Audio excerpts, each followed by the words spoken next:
Президентибиз Садыр Нуркожоевич капсула салып кеткен мектеп бул.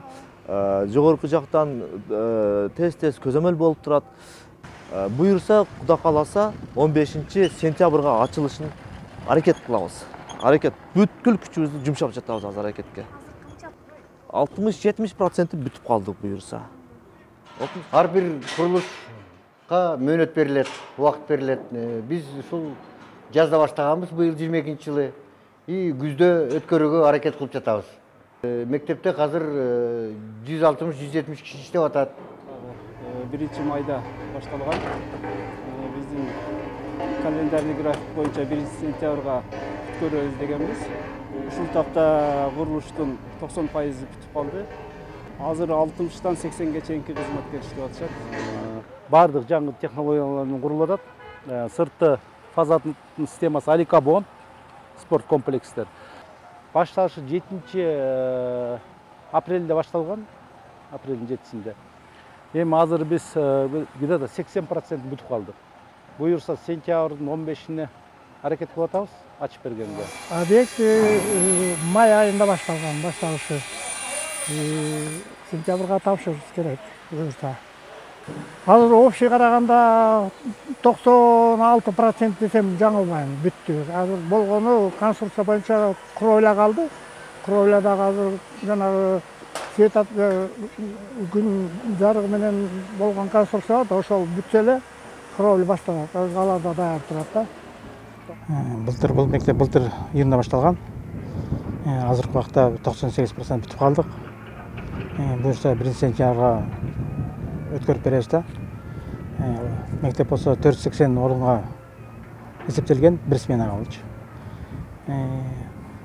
Мектеп 3 блоктон турат да. Биринчи блок основной корпус 18 класстан, экинчи блок болсо китепкана, үчүнчү блок болсо спорт зал, анан ашкана.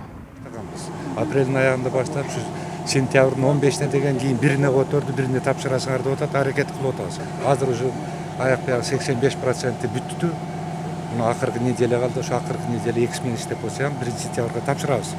Благоустройствонун параллельно келе атат, забор бүттү. Азыр футбольный наракта беговой дорожка бар, ал бүтүп атат. Озеленениеге азыр наружка сети барды бүттү. Мына азыр сиздер көрүп жаткандай 10 июндан бери 5600 квадрат метр чарчы куруп, азыр отделочный жумуштар жүрүп жатат и благоустройство жүрүп жатат. Азыркы күндө бир 180 бала күнү түнү иштеп жатабыз. Мына биринчи блок, экинчи блок быйылкы үстүбүздөгү жылдын 1 апрелинен баштап реконструкция болду. Бардык жагынан оңдолуп, түздөлүп, азыр жаңы мектеп болуп калды. 360 орундук.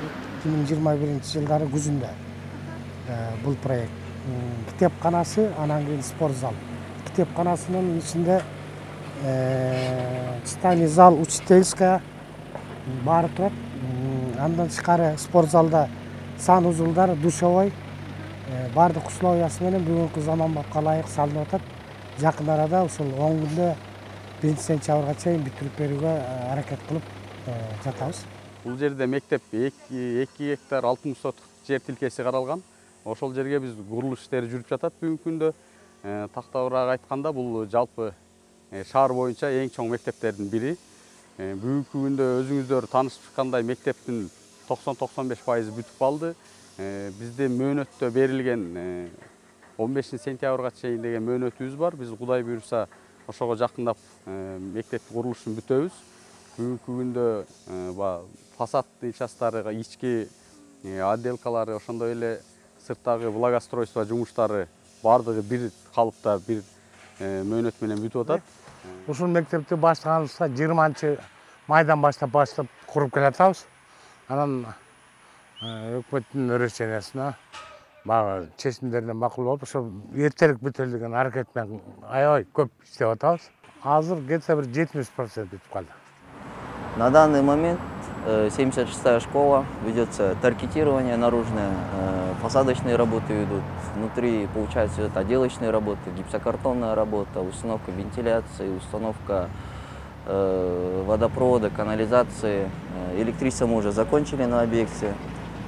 парапет ведется и благоустройство.